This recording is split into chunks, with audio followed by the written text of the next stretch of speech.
ওই রব্বুল আলামিন আল্লাহ আমার আপনার নবীর ব্যাপারে বলেন, ওয়ামা আরসালনাকা ইল্লা রাহমাতাল লিল আলামিন। আমার আপনার নবীর ব্যাপারে আল্লাহ তাআলা বলেন, হাবিব আপনাকে আমি জগৎ সমূহের জন্য রহমত হিসাবে প্রেরণ করেছি। তাহলে আল্লাহ হলেন জগৎ সমূহের রব, আর নবীজি হলেন জগৎ সমূহের জন্য রহমত। সুবহানাল্লাহ বলেন।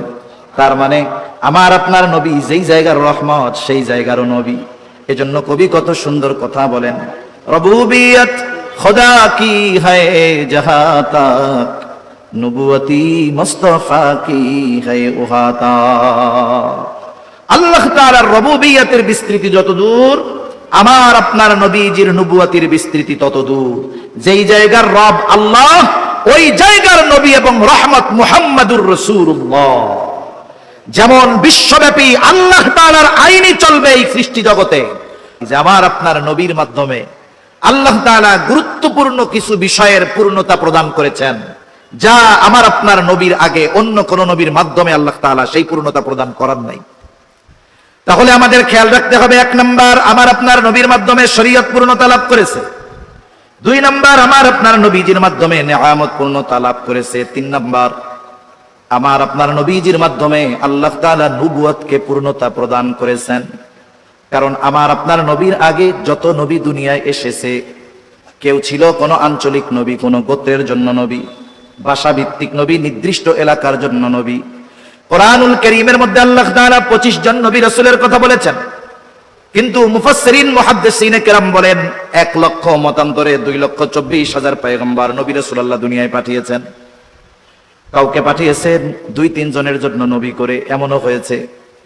আল্লাহ তাআলা কোরআনুল কারীমে কয়েকজন নবীর কথা উল্লেখ করে বলেন, যেমন একজন নবীর নাম হলো হুদ আলাইহিস সালাম। আল্লাহ রাব্বুল আলামিন বলেন, ওয়া ইলা আদিন আখাহুম হুদা। আল্লাহ তাআলা বলেন, আমি আদ গোত্রের জন্য তাদের ভাই হুদ আলাইহিস সালামকে প্রেরণ করলাম। ওয়া ইলা সামুদ আখাহুম সালিহা। আল্লাহ তাআলা বলেন, সামুদ গোত্রের জন্য আমি তাদের ভাই সালেহ আলাইহিস সালামকে প্রেরণ করলাম। ওয়া ইলা মাদিয়ানা আখাহুম শুআইবা। মাদিয়ানবাসীর জন্য আল্লাহ প্রেরণ করলেন শুআইব আলাইহিস সালামকে। কত বড় জলিলুল কদর পয়গম্বর মুসা আলাইহিস সালাম। পবিত্র কোরআনুল কারীমের মধ্যে সবচাইতে বেশি বার মুসা আলাইহিস সালামের কথা আসছে, প্রায় 162 বার। মুসা আলাইহিস সালাম কত জলিলুল কদর পয়গম্বর, আল্লাহ তাআলার সাথে সরাসরি তিনি কথা বলতেন। আল্লাহ তাআলা বলেন, ওয়া কাল্লামাল্লাহু মুসা তাকলিমা। আল্লাহ তাআলার সাথে সরাসরি কথা বলতেন মুসা আলাইহিস সালাম। জলিলুল কদর পয়গম্বর মুসা আলাইহিস সালাম বনি ইসরাইলদের নবী।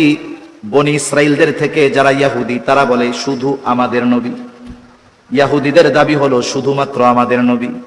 হযরত ঈসা আলাইহিস সালাতু ওয়াস সালাম কত বড় জলিলুল কদর পয়গম্বর, পিতাবিহীন আল্লাহ তাআলা তাকে দুনিয়ায় পাঠাইছে। আল্লাহ তাআলার কত বড় কুদরত, মাতৃ করে থাকা অবস্থায় নিজের নবুয়তির খবর উম্মতরে জানায় দিছে।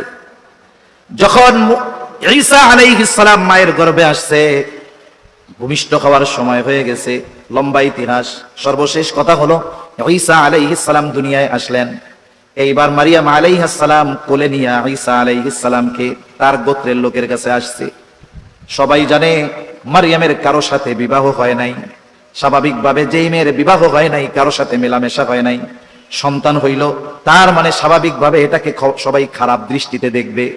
যখন বাচ্চা কোলে নিয়ে মারিয়াম আলাইহিস সালাম আসছে, তার কওমের লোকেরা বলতেছে, ইয়া উখতা হারুন মা কানা আবুকি ইমরাআ সাউইন ওয়া মা কানাত উম্মুকি বাগিয়া। হে হারুনের ভগ্নী, মা কানা আবুকি ইমরাআ সাউইন ওয়া মা কানাত উম্মুকি বাগিয়া। তোমার বাপ তো খারাপ মানুষ না, তোমার মাও তো এরকম সীমা লঙ্ঘনকারী ছিল না, খারাপ চরিত্রের ছিল না। তার মানে বলতে চায় বাচ্চা তুমি কোথায় পাইলা? এমত অবস্থায় মারিয়াম আলাইহিস সালাম কোনো কথা বলেন না, ইশারা দিলেন কোন দিক? ফাশারাত ইলাইহি। ছোট যেই বাচ্চাটা কোলে, তার দিকে ইশারা দিয়া কয়, আমাকে কিছু জিজ্ঞেস করো না, এরে সব কিছু জিজ্ঞেস করো।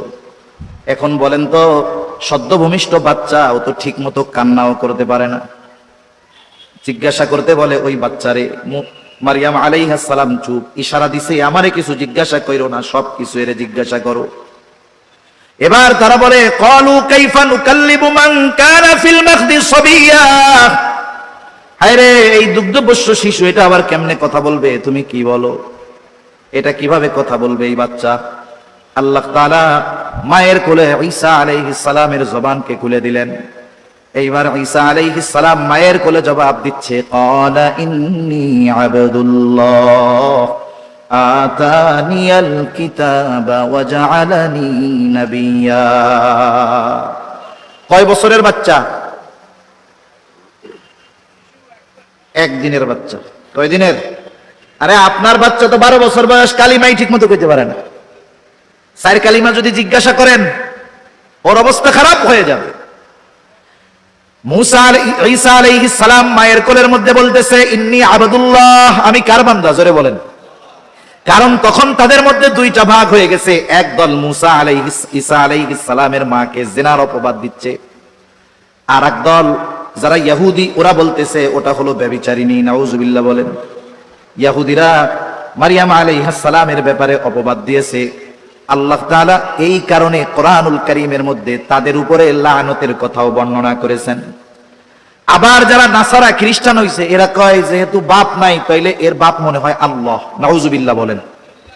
এজন্য আল্লাহ তাআলা কোরআনুল কারীমের মধ্যে বলেন, ওয়াকালাতিন নাসারাল মাসীহু ইবনুল্লাহ, যারা খ্রিস্টান নাসারা এরা বলে ঈসা আলাইহিস সালাম হলো আল্লাহর সন্তান।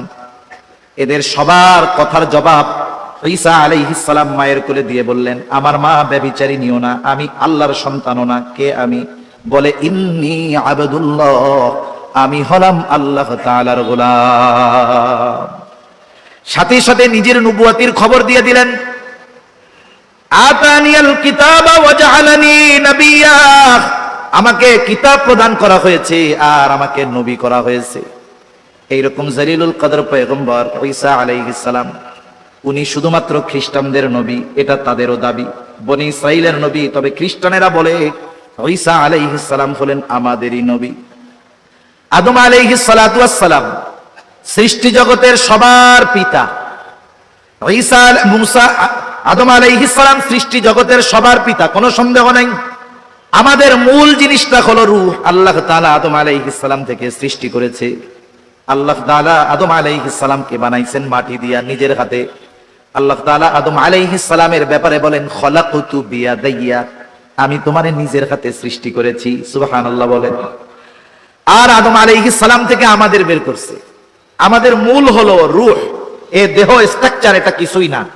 প্রত্যেকটা মানুষের মূল হলো তার রূহ, যেটা না থাকলে এ দেহের কোনো দাম নাই।